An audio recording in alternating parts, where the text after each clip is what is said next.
Now for the big question. Rebister asked us, will you agree that it was a mistake to visit the Shadowlands? Despite bad execution, I feel something like the afterlife should not have been covered. And I think within that question is basically saying, even if it was covered pretty well, would Shadowlands be a mistake? So I think, as it turned out, we can all agree it was a mistake as an expansion.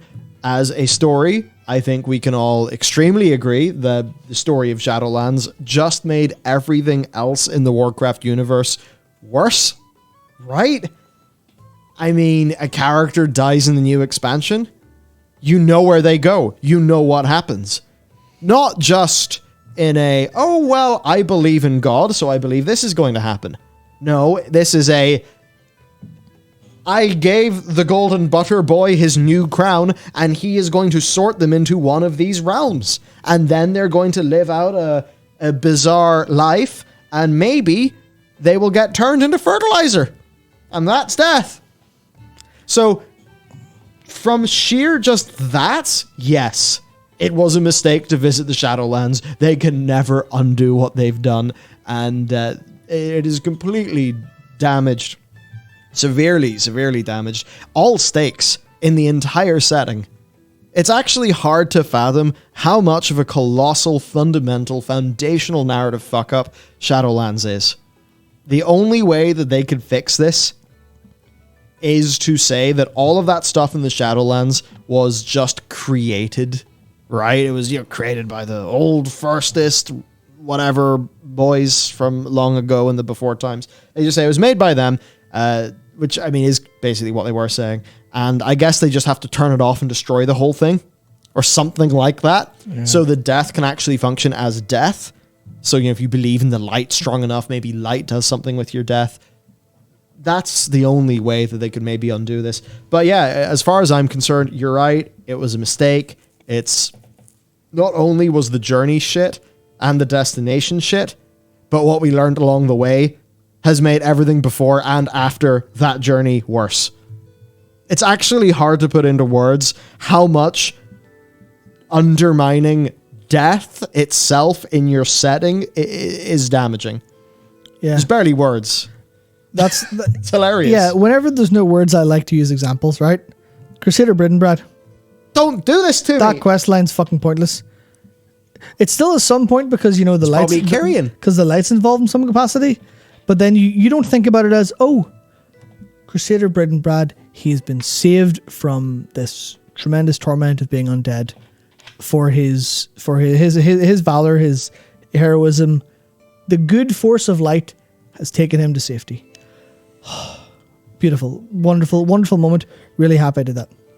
Now, you see, not maybe a Bridenbrad, but maybe the same story unfolds.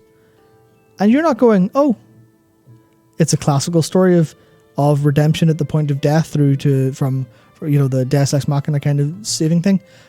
Beautiful. You don't think that. You think, which realm's he going to? Yeah, which realm's he going to? You're no longer in that emotional state. You're now in the rational sense of, where's he going? And then you think of it, right? Say, I'm trying to think, who would have the emotional volatility? Any female character, because that's how they write them wonderfully. Unfortunately. But yeah. So let's say Malfurion dies, right? Oh no, not her beloved. Yeah, what's Tyrande going to do immediately? She's going to get a makeover and get really angry if their past performance is anything to go by. Yeah. So after that, after all of that goes, she's the first thing you would emotionally think about this as Tyrande is not a character in a video game. Tyrande is a person. Tyrande is a person who suffered tremendous grief. Her husband was taken before her time. What do? You go, hello, mage. Or, you kidnap some sort of mage and go, I need a portal to Oribos. I'm talking with a fucking butterboy. I'm going to get him back because he was taken. He shouldn't have been. It's fine. And the Kyrian have displayed that kind of power where they can decide to not take someone if it's not their time. Yeah. So you've just completely made it so if any major character who understands or has been to the Shadowlands experiences emotional reaction to character death, and the emotional reaction is, I'm going to get them fucking back because I know where they are. They're just across the road.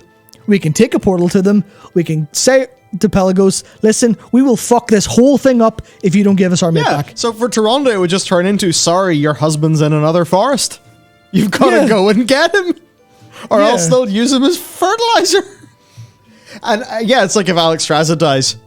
You're just going to think, oh, grand, so she can go and meet Alex Straza again and they can share stories and maybe they'll both find a way to soar in the skies of Azeroth. All you really need to do is ask a loon to do you solid.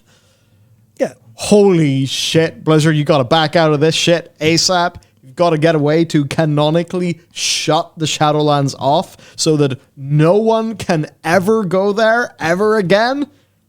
It has to go. You know what I mean? It's like for as long as this link exists, their storytelling is kind of fucked.